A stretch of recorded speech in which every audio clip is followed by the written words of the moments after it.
Kerala state service pensioners union Vandazhy panchayat unit വാർഷിക സമ്മേളനം നടത്തി. വണ്ടാഴി NSS കരയോഗം ഹാളിലാണ് പരിപാടി സംഘടിപ്പിച്ചത്. KSSPU ജില്ലാ കമ്മിറ്റി അംഗം ടി കുഞ്ചു ഉദ്ഘാടനം ചെയ്തു. നമ്മുടെ എല്ലാ ആനുകൂല്യങ്ങളും കിട്ടണം, അത് വെറുതെ ചോദിക്കുന്നതല്ല. നമ്മളിപ്പോൾ പുതിയ ആനുകൂല്യങ്ങളൊന്നുമല്ല ചോദിക്കുന്നത്, പുതിയതായിട്ട് നമുക്കൊന്നും വേണ്ട. നിലവിൽ കിട്ടിക്കൊണ്ടിരിക്കുന്നത്, കിട്ടാൻ അർഹതയുള്ളത് അത് തരിക എന്നുള്ളതാണ് ഒരു ഗവൺമെൻറ്റിൻ്റെ നയപരമായിട്ടുള്ള ആവശ്യം. അത് കിട്ടണം എന്നുള്ളത് തന്നെയാണ്. നമ്മൾ അതിനുവേണ്ടി എത്ര സമരങ്ങൾ നടത്തിയത്? 8 സമരങ്ങൾ നമ്മൾ നടത്തി. നമ്മുടെ ആനുകൂല്യങ്ങൾ കിട്ടുന്നതിന് വേണ്ടി 8 സമരങ്ങൾ നമ്മൾ നടത്തി. നമ്മൾ അവിടെ കൊണ്ട് നിൽക്കുന്നുണ്ടോ? ഇല്ല. നമ്മൾ ഇനിയും സമരത്തിലേക്ക് തന്നെയാണ് പോകുന്നത്.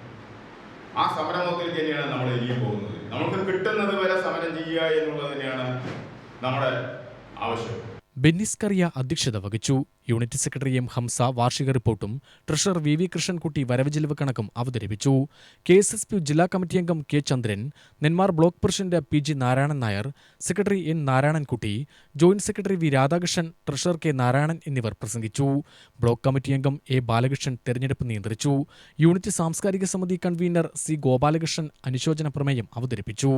Unit joint secretary K. Ummer സ്വാഗതവും M. ദേവയാനി നന്ദിയും പറഞ്ഞു.